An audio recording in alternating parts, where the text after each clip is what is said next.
great again mantra when now that they've been in power almost a month, everything is worse, absolutely worse. We have a South African running around just raping and pillaging all of our governmental agencies. And he is so, I believe, an untreated drug addict. And he just contradicts himself left and right on X. Here's the first example. Okay, these were tweets on the same day. The first one is, one of the first things Hitler did upon gaining power was apply aggressive censorship. And then he also tweets, 60 Minutes are the biggest liars in the world. They engaged in deliberate deception to interfere with the last election. They deserve a long prison sentence. First of all, I just want to say, if you're starting out your job and there's a lot of comparisons to you and Adolf Hitler, and you're doing Sig Heils, and then this discrepancy in your tweets, I mean, Pumps, come on, what do you think about this? Well, here's the deal with Elon Musk. He is only for free speech if it's what he wants to hear. Immediately on Twitter, when people started speaking out against him, when he first took over the platform, they were banned or blocked or whatever they call it.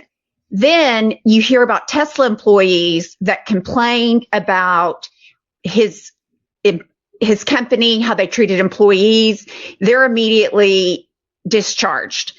So free speech is only for what Elon Musk wants to hear. And if you disagree with him, you're blocked or whatever they do on there. He is the biggest hypocrite of all time. And you mentioned that he's an untreated ketamine addict. I think we can also all agree, based on his performance on Twitter or X, he is a Twitter addict.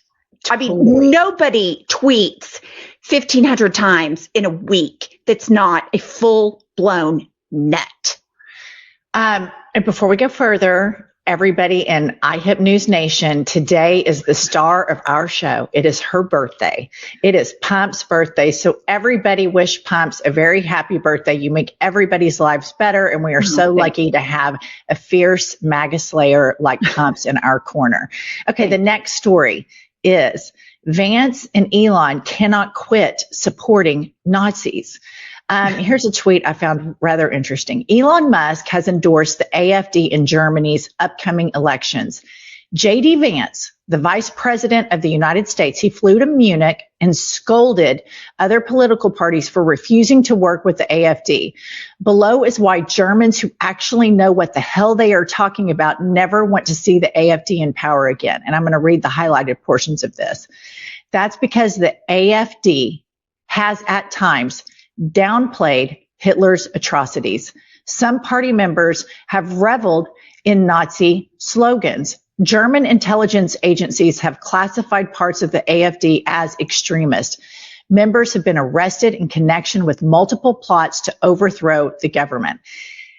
The Vice President of the United States went to Munich, face planted on the international stage, used pro-Putin propaganda talking points, and is now hailed as a hero on Russian state television.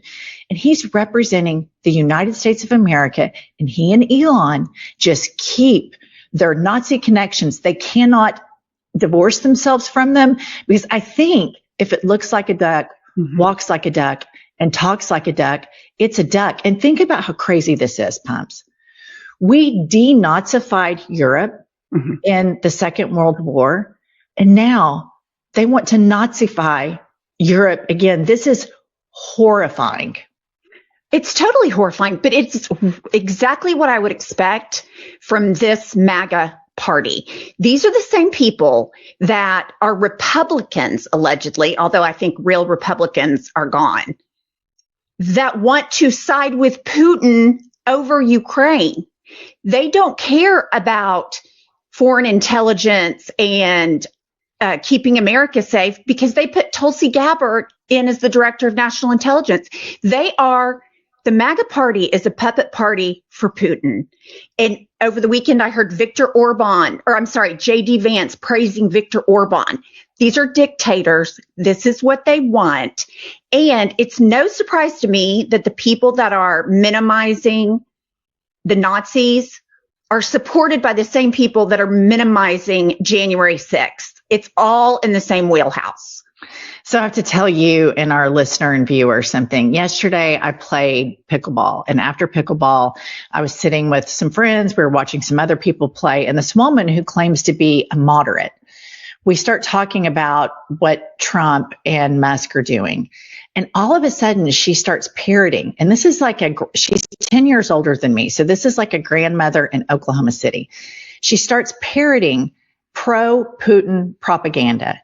And I said, you like Putin? Like the guy's a thug. He's a murderer. He's a war criminal, like completely antithetical to real American values and Western democracy. She starts bashing Zelensky. And I said, what is your source on all of this? I'm genuinely curious. She said, Tucker Carlson. Right. And then I said, I didn't realize you were such a right winger. She goes, oh no, I'm a moderate. We're in a really, really troubled time period where this type of information, misinformation, disinformation, and where we see an administration that has discredited everything so much, they're discrediting NATO. And she starts bashing NATO. And I'm thinking, Vladimir Putin has played the long game with this, and he is winning. That you have a grandmother in Oklahoma City, Oklahoma, parroting pro-Russian talking points. And then she starts talking about Tulsi Gabbard and how much she likes her. And I just looked at her and I said, like, I don't argue facts. Tulsi Gabbard is a complete nut. She was on a no-fly list, and I try to give her information, but it's like she's so lost in this propaganda. It cannot be overstated how impactful the right-wing propaganda machine has been in radicalizing people that think that they are moderates. And listener, it's very important where you get your news and how you get your news. And Pumps and I stay alert at all times because we both use Ground News. Ground News is a female-founded independent news organization.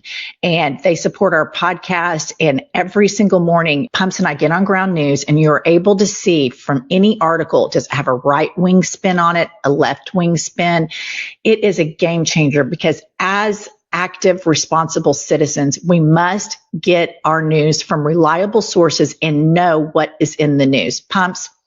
My favorite thing about Ground News is their blind spot feature, and it tells you what they're reading on the left and what they're reading on the right about particular subjects.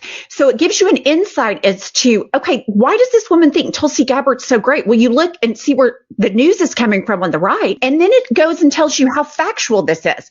So this is a very, very important tool in Trump's America.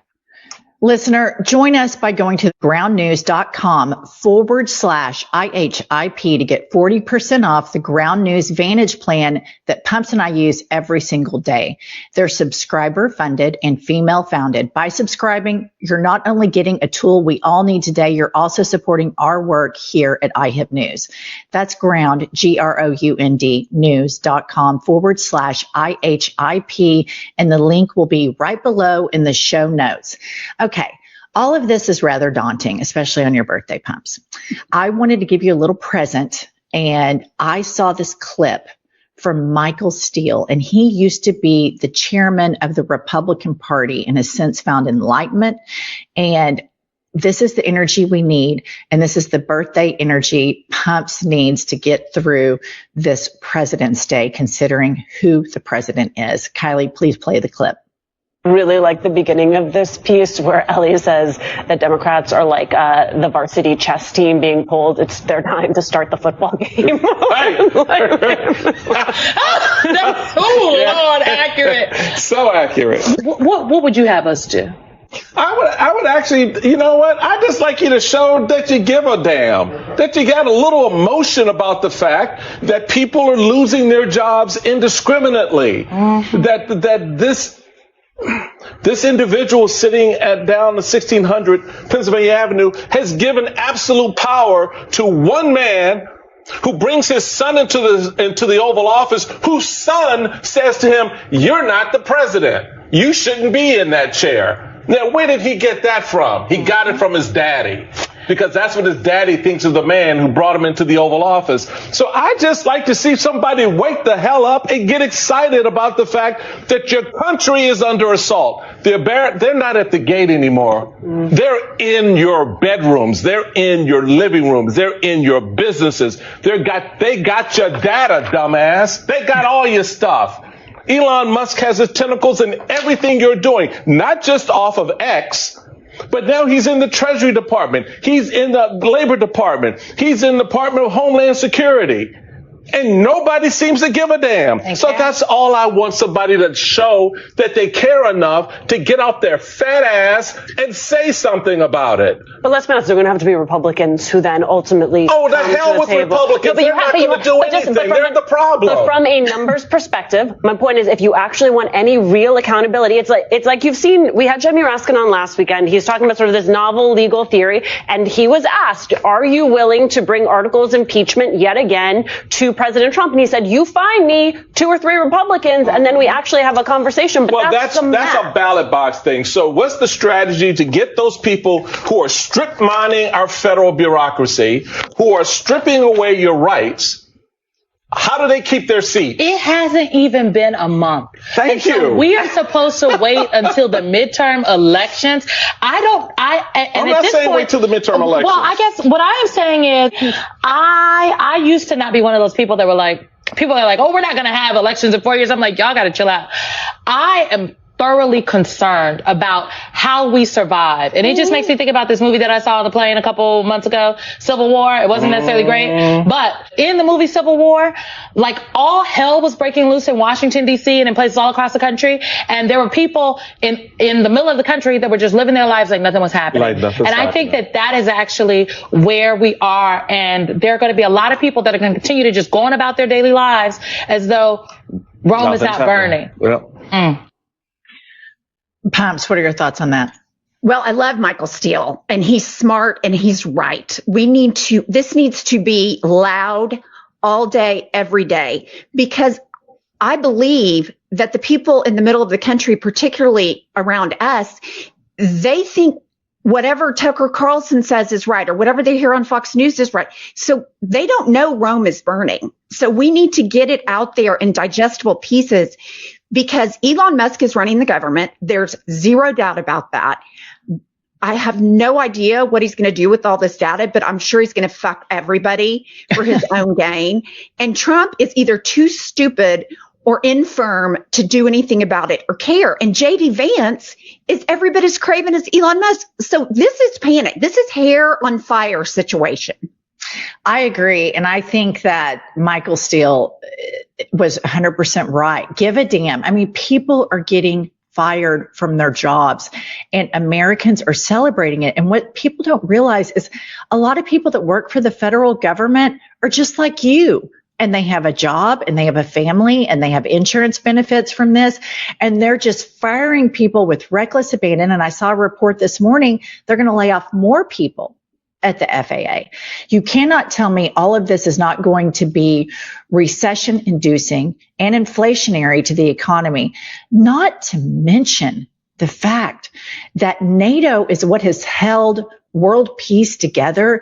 And Trump has for 9 years propagated Putin's talking points that NATO is the enemy, and somehow Putin, a guy who is a thug, a dictator, is our friend. And you have millions of Americans that are going along with this. Millions of Americans that think, oh my God, Tulsi Gabbard is great.